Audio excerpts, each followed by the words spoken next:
আলহামদুলিল্লাহ ভালো। আরে বেটা কইস না, কোনো রমসম দিনকাল যায় না।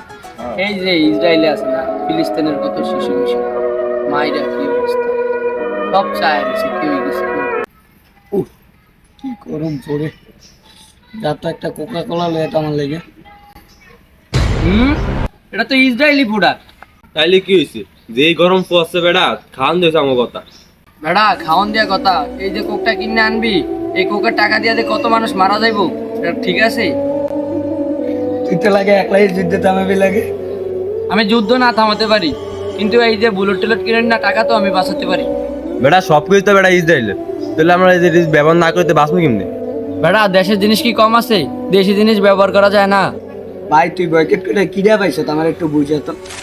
আমি পেয়েছি সম্মান, বেটা তুই কি পাইছ?